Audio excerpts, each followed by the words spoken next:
tao áp tới mình chỉ lúc ấy cái nhẹ có quang cái nhẹ là chỉ có quan trọng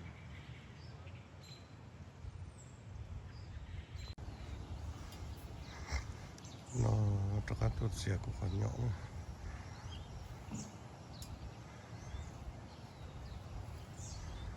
nó xe luôn ra nó muốn dính đấy chứ nó làm gì thì cũng có xe luôn ra nó xe có tạt ở bên nó rồi nên một xe còn ra săn săn ra xe bên nó cho con nó tạt ra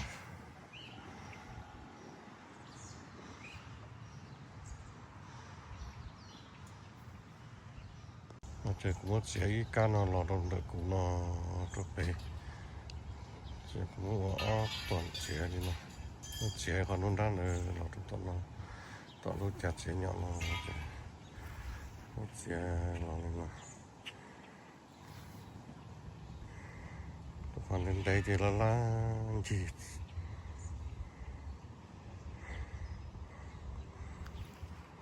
nhọn có chân đầu thế để xem mà giờ thằng nhỏ chế nhỏ lên nó là chế tạt theo đấy vì lần chế chứ mà sát theo sát từ lù thế còn nó thế sát in chỉ tao chế đá thế mà chế ở dù mà một cái tạt theo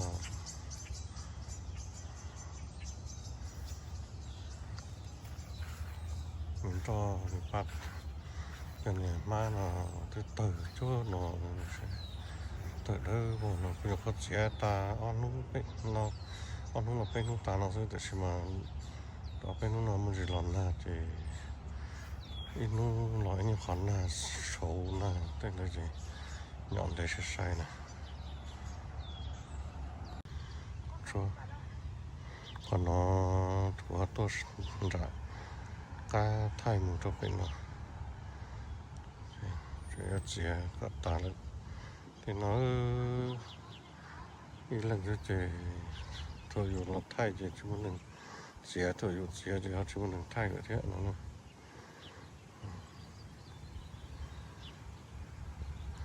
khá nó thì cho cuộc sống béo lúc trẻ lúc từ là cũng béo to nữa vì mình đâu mình đã thì suy nghĩ thì trẻ là tôi béo như lúc trẻ lúc nó to nữa thì mà béo lúc trẻ nó cái tàu xưa trẻ san nữa xưa là chỉ bún béo lu áo san thì cũng được lại chúng bấm ba thì giờ ô tô thì lu xe san nó bấm béo lu cho con nó thì xem rồi sát thế chỉ nhỏ trong bộ nó thế sẽ và ô tô đi chạy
nó chỉ tả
cái nó chơi cho mình rốt thì hai giờ rồng tua lọ cái con nào được hết rồi hai giờ rồng này bây giờ cho mình tàu độ sở tàu độ xí sờ nữa nó trong mình chỗ lọ mình rớt xứ mình lúc đó là xí sờ bên giờ được không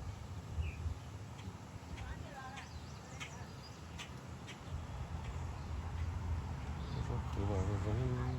tàu dần thôi mình yêu đi chỗ luôn nó sẽ thì là cũng lo sai cơ theo yêu vì tuần này nó sẽ chỉ là chạy trên ta thì có thế nào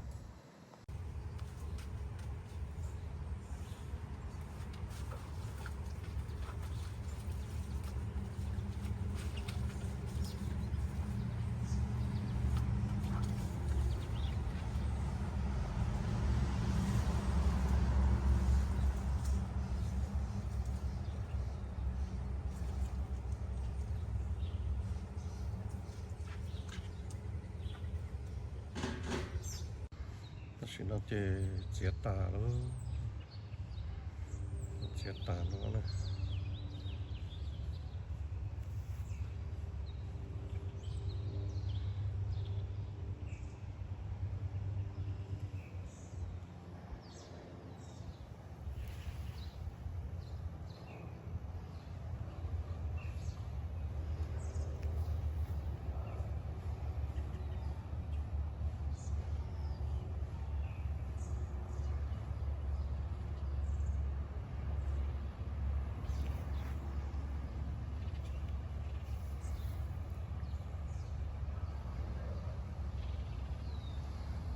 nó chơi ở đây nó vào râu